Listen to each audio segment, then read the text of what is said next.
Guys, I'm checking in again and look at my new mic setup. My husband gave me this idea and I think it's pretty genius. It looks like I'm sipping on a cup of tea, and then I can also show you guys my mug collection.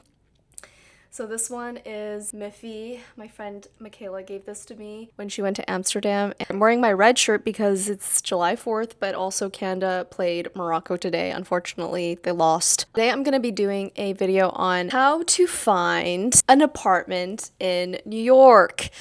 My credentials are I live in almost 1,000 square feet apartment. It's a 1 bedroom, 1 bath in New York, in the city, in a good neighborhood. I'm not going to say which neighborhood, and I pay $4,600 a month. I will tell you the steps that I took to get this. And I know that not everyone is going to get this, but it's just to let you know what is out there. Okay, there are 1 in 1,000 apartments that you can get if you try really, really, really hard. It will take a lot of work, but if you want a good apartment in the city, even if you take some of these tips, it will probably land you in a better place than if you didn't know any of this. So my first tip, actually, if you are a first-time mover into New York, is to actually live in the city. So in New York City, there are 5 boroughs. There's Manhattan, Brooklyn, the Bronx, Staten Island, and Queens. I would suggest, if you're moving to New York for the first time, to live in Manhattan, aka the city. The city is where the typical New York landscape line is: the Empire State Building, the Chrysler Building, the place that you see in the movies, you know, when they're panning across. That is Manhattan. A lot of people choose to live in one of the boroughs when they move to New York because it's cheaper and usually get more space. I will say that living in the city is definitely an experience, and I don't think it's really substitutable for anything else, to be honest. And I know that sounds like I'm coming from a place of privilege, which I am, but if you're gonna come live in the city, then you might as well come live in the city. You know what I'm saying? You can find places that are about the same price. You'll just get like less space. And that's actually my first piece of advice, is to live in a shitbox apartment. I know what you're thinking. You're going to be like, wait a second. I thought you were just going to tell me how to find an amazing apartment in New York. And now you're telling me to live in a shitbox for the first year that I'm here? Yes, that is what I'm telling you, because that is the New York experience, okay? You come here and you live in a shitbox, and then you grind it out to find a better place. I didn't live in a shitbox here, but I lived in a shitbox in LA. It wasn't horrible, but it was a much smaller space than the space that I have now. And I paid less, obviously, but it was just like really small. I know what you're thinking. You're like, LA, like that's the place where they have huge apartments and for a lot cheaper rent than here. But I was in a situation. Live in a really bad place so that you know what you want in your next apartment.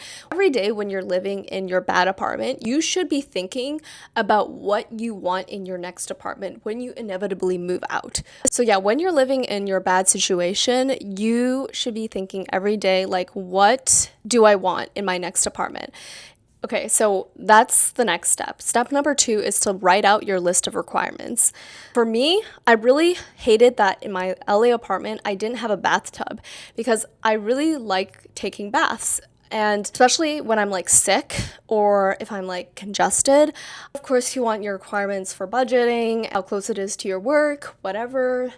I wanted a washer dryer. It wasn't like a heavy requirement for me. I think for some people it's a heavy requirement.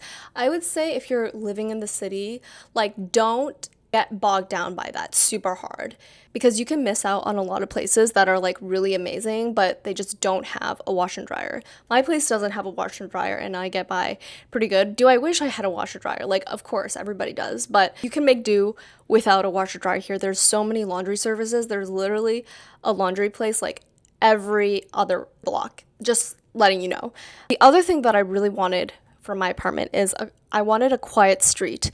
I lived on a really busy street in LA, and it just messed with my sleep, and I was getting really irritable, and sleep is like super important, obviously. And so I was like, I need to live on a quiet street. Again, that seems kind of like mission impossible in New York, because every street, especially in Manhattan, is like kind of a busy street. But somehow I lucked out, and yeah, I live on a quiet street. Number 3 is, so once you have your list of requirements, you're gonna want to open and download the StreetEasy app. You will have StreetEasy on your computer and on your phone at all times for a whole month. Okay, that is basically, I'm telling you what it takes to find an incredible apartment. You will have to be grinding. Like, I'm not telling you that this is easy. If you want a 1 in 1,000 apartment, you're gonna have to work to find that diamond in the rough, okay? So I can show you my StreetEasy app, but obviously, like, just download it and figure out how to use the app. Don't use Zillow or anything, just use StreetEasy. So you're gonna go in the rent tab. They have rent, buy, and sell. Then you're gonna put in your minimum price, your maximum price, your location, how many bedrooms you want, and then you're gonna see the results. Right now there's 42 rental listings for the criterias that I searched, which is 1 to 2 bedrooms, 5.2K max, Chelsea, West Village, Hudson Yards. And then once you have your search, you're gonna save the search, okay? That is very important. So you need to save the search. You're gonna save the search, and then you're gonna turn on notifications for every time there is a new rental within that search. Okay, that is how you're gonna find like the really good apartments, is because you're going to have notifications on and you're gonna be able to jump on those listings that come up like right away. Also, I know that a lot of people say like, oh, just walk around and like look for rent signs. That probably also works, but that's like a lot more effort. The next thing that you need to do is you need to prepare a rental package. A rental package is basically like all your bank statements, your resume, like your last 3 paychecks, things like that. So you just Google, you know, like how to put together a New York rental package and put it all in a really nice PDF so that you're ready to send it off to whoever is, whether it's a broker or whatever, the landlord, and be sure to hop on that as soon as you can. There's this other good feature on StreetEasy where you can just inquire within the app, so you don't have to email them separately, and go to as many in-person open house places as possible, because you don't want to rent a place without seeing it. That is like numero uno, okay? Rule number 1 is do not rent a place without seeing it first. It's not only for your sake, but also you can really do a lot more in person than you could over email. You can rizz up a lot of these brokers, landlords, and make them like you so that they want to rent to you and they know like what kind of person you are when they're renting it. When I was on the search for this apartment, I actually was between this one and an apartment in Greenpoint. It was a really, really cute apartment in Greenpoint. And the line for this open house was out the door. I mean, anyways, just be normal, be presentable, look responsible, look like you're gonna be a good tenant and that you're not like a crazy person.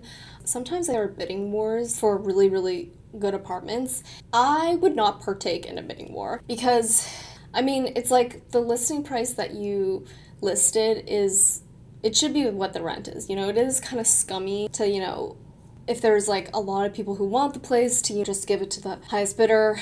But, you know, money talks. So I guess if you want to go that route, that works if you got the funds. The other thing is to accept your L's, because if you don't get an amazing apartment, like for example, we didn't get the Greenpoint one because there was actually a bidding war. But accept your L's and realize that there's something better coming your way. It's very simple, actually. I think it's like it's basically 3 steps. The reason why time is of the essence is because the demand is so high. Okay, they're not going to wait for them to get every candidate that they possibly can and then rank them and then pick the best one. There is enough demand where they could just take the first like 20 people, and there's definitely someone in that pile probably that is a good enough tenant for the place. So that's why you need to like jump on it, because if you're not one of those 20 people, then you're losing out on the place because you're just not first. It's probably different in LIC and in places where there are more high rises. Supply will be much greater. Personally, I just think you gotta live in Manhattan. You know, you gotta have that New York address, in my opinion.